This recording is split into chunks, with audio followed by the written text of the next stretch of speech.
know if you can see this at the back, no?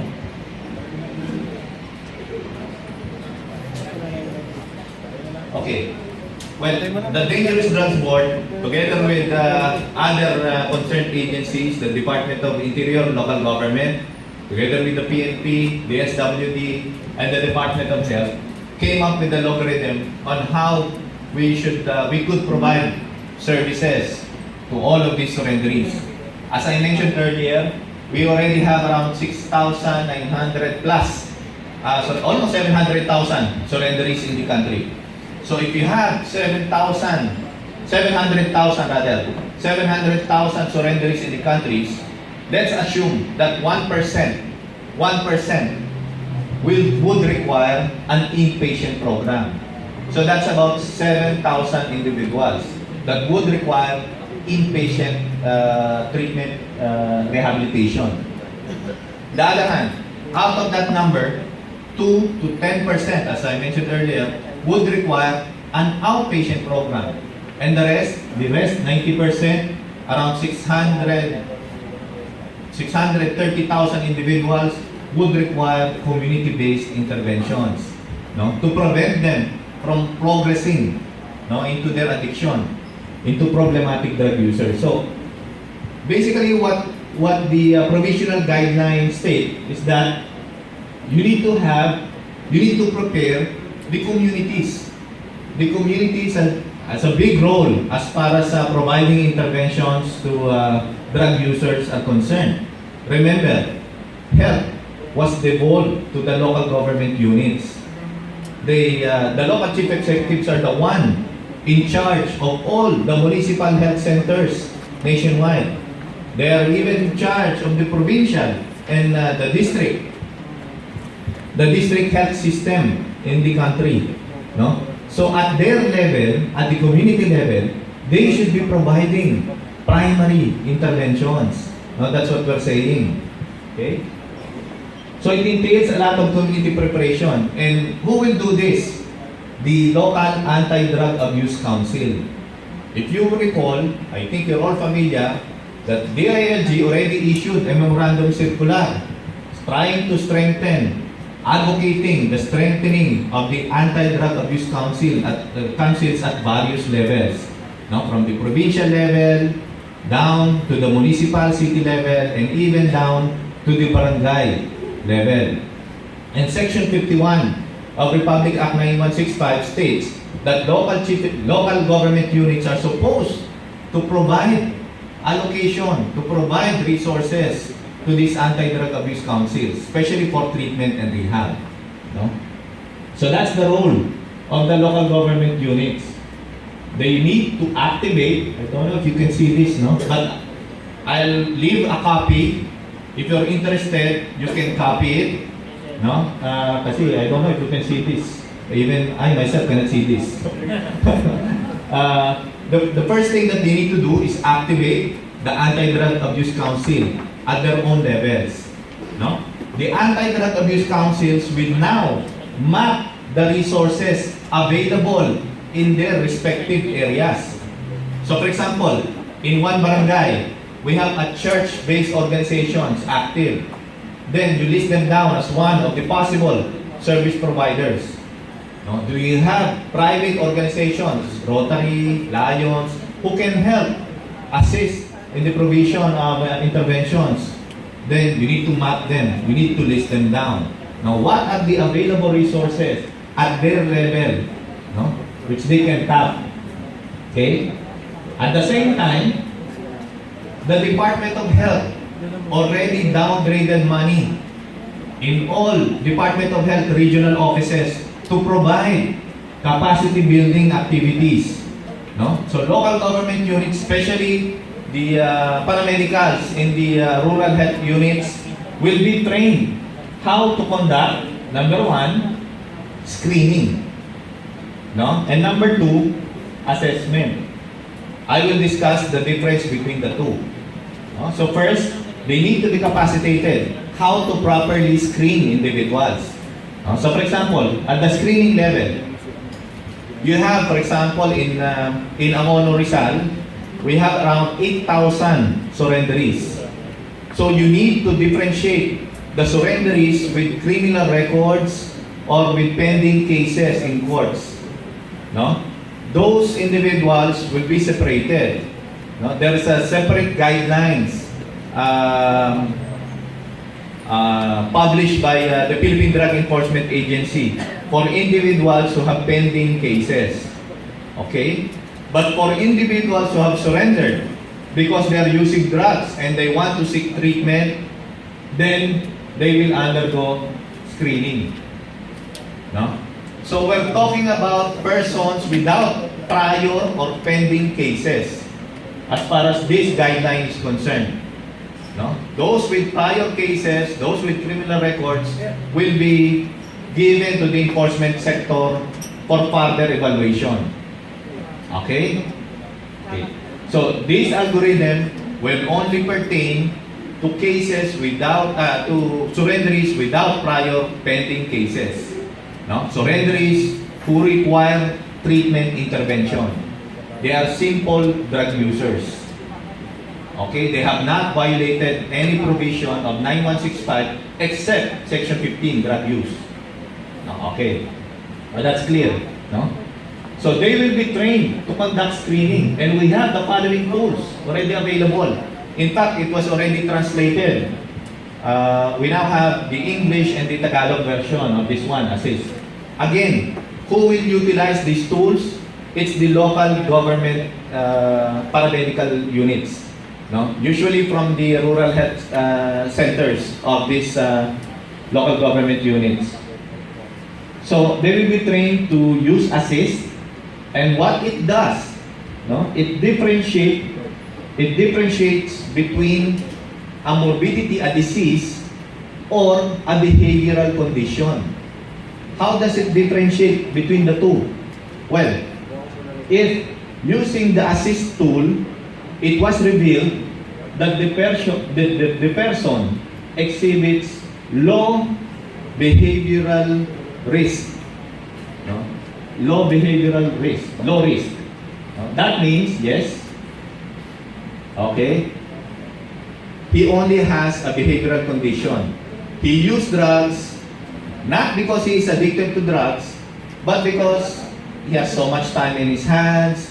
He was not informed properly. He was not educated properly. No, he doesn't have any job, and so he wants to just fill up his time. But he is not a problematic drug user. Basically, that's the point. No. So what do you do? If he is low risk, you can refer, the local government unit can refer him to a community-based intervention program which has the following.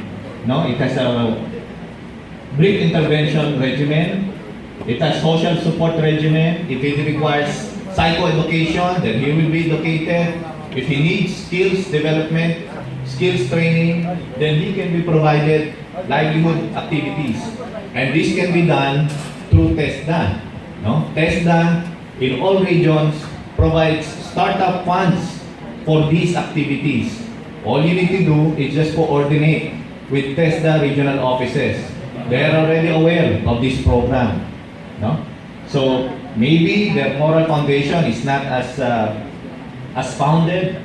So the church-based organizations can even provide moral, spiritual guidance to these individuals. But the point is, they don't have any morbidity as of yet. And that's the reason why they were assessed as having low-risk behavioral condition. Okay? Is that clear so far? We're still clear? Yes, sir. Okay. Now what happens if the individual is assessed to have high or moderate risk? No? Okay. That would mean he needs to undergo another level of assessment. And this time, this assessment procedure should be done by a professional, usually a doctor, a physician, or even a psychologist, no, at the local government unit. And this time, they're using another tool. They're using DSM, Diagnostic Statistical Manual 5, which is the standard addiction tool that we're using at the international level. No? So what does it say? What does DSM-5 say? You're either a mild substance use, you either have a mild substance use disorder, or a moderate substance use disorder, or finally a severe substance use disorder. These are medical terms, no? But I think you will be more familiar if you talk about yung level of dependency that you're familiar with. As far as mild substance use disorders are concerned, these are the experimenters, the casual users. Okay, I think you're familiar with that term, no? The experimenters, casual users. The moderate substance use disorders would mean these are the habitual and even substance abusers in the old parlance. No? And finally, for severe use disorder, these are the drug dependents. These are drug dependents with comorbidities that require further hospital treatment. No? So there are 3 levels, basically. And as I mentioned earlier, 0.6 to 1% would require this one, the inpatient program. And as I mentioned, we accept 4 modalities, but of course, as you can see here, you have blank boxes. Blank boxes. Why? Because there is no one treatment that would fit every individual. Every treatment should be highly individualized. So you can insert whatever program that you deem necessary for every individual that would require inpatient program. The same way for outpatient program, there are blank boxes there. No? Again, there is no one size fits all as far as treatment of addiction is concerned. So you can add your own interventions as far as these persons are concerned. So what would be the difference as far as these interventions are concerned? Again, those with low risk would only require community-based interventions which can be provided by faith-based organizations, NGOs, and other service providers. On the other hand, those with mild substance use disorder would now require a structured community-based program. Structured. This means they have a schedule, they have modules that they need to comply with. No? And these can still be provided by, again, faith-based organizations, NGOs, and other concerned private organizations. No? So these two community-based programs, the only difference between the 2 of them, one would be a more structured program with modules that we need to follow. And later, it will be presented to you by CCF. No? And these 2, the community-based interventions would not require accreditation from the Department of Health.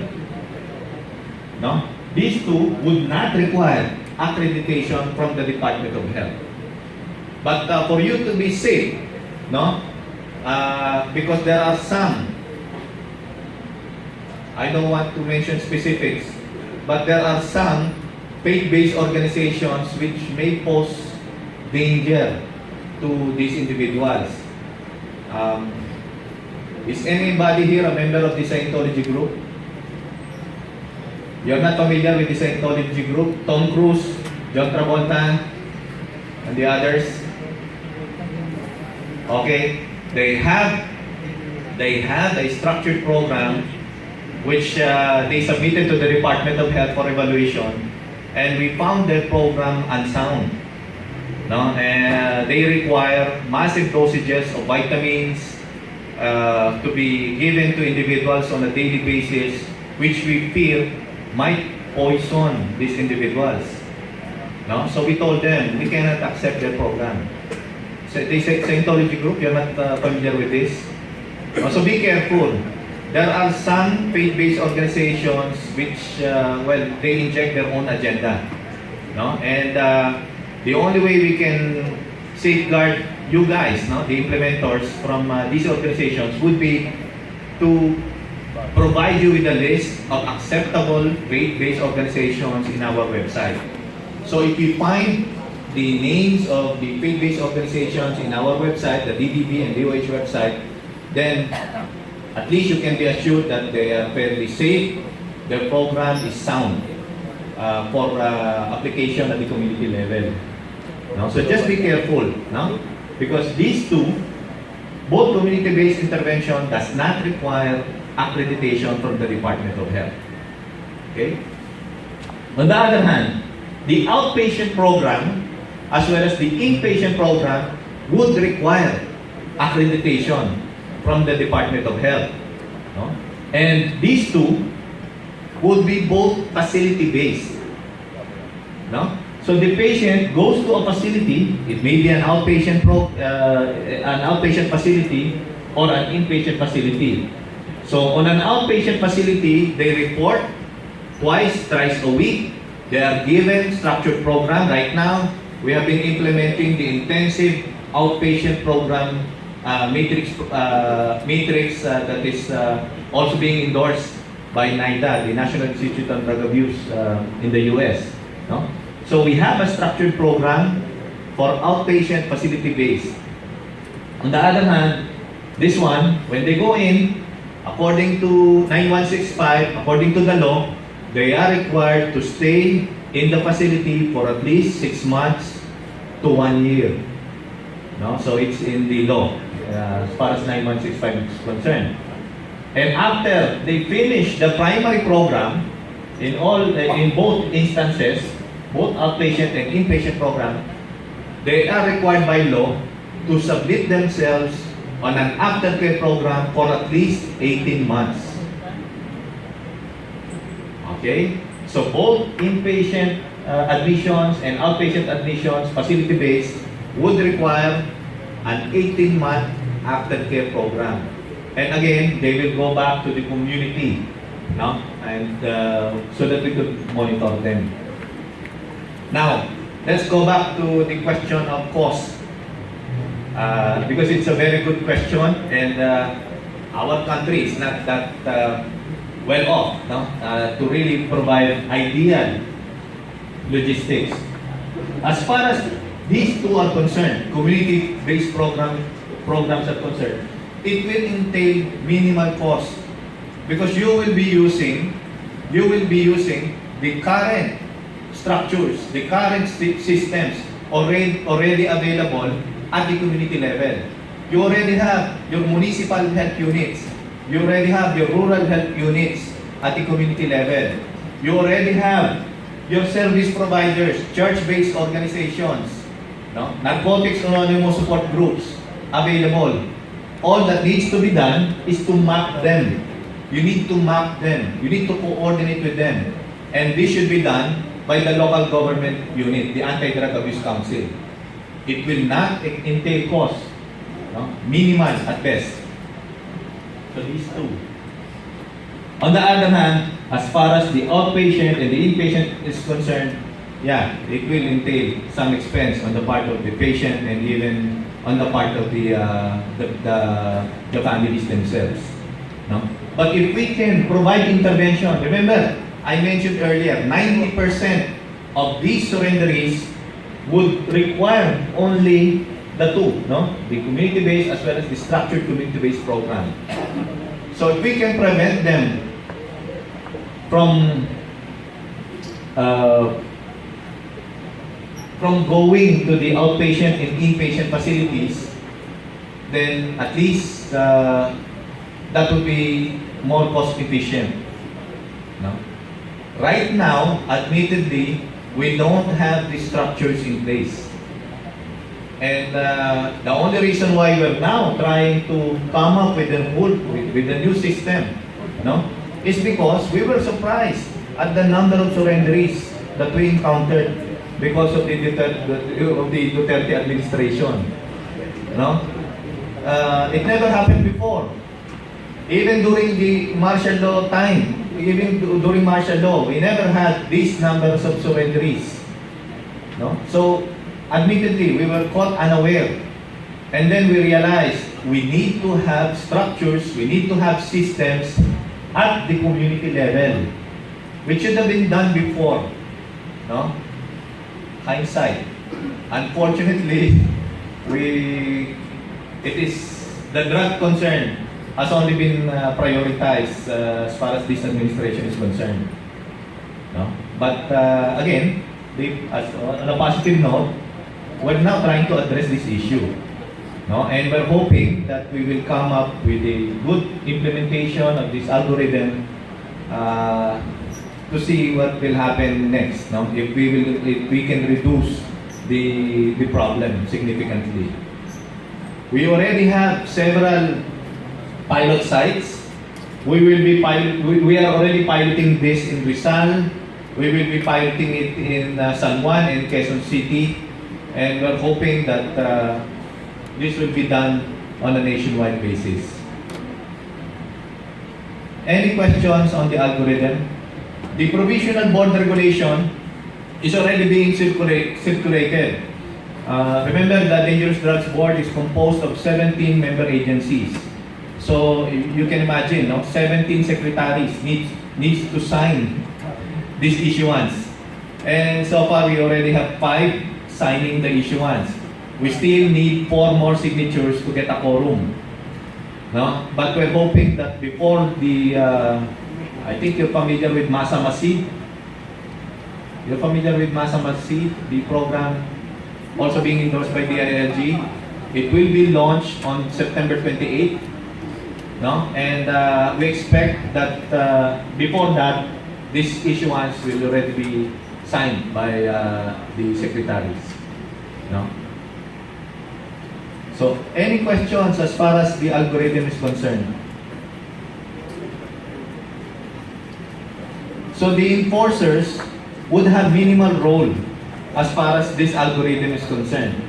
What would be referred to you would be patient or would be surrenderies with pending cases.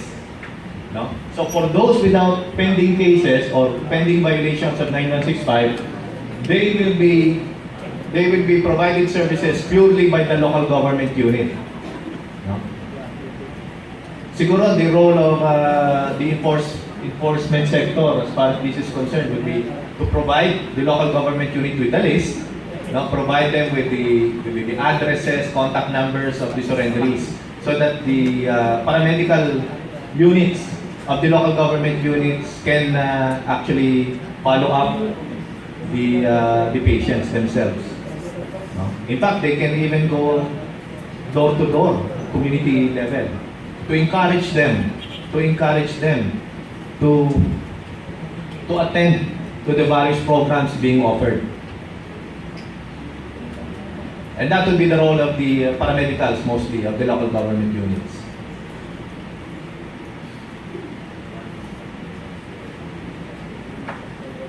Any questions? Now, I will leave to you a copy of the provisional guidelines. Now, the provisional guidelines basically states whatever was discussed, no, in the algorithm. It provides guidelines on how to handle minors, for example, 15 years old and below. So it should be the local social welfare officer who should have first contact, no, as far as these surrenderies are concerned. So it provides you with the details of what to do and how to do it. But basically, what we discussed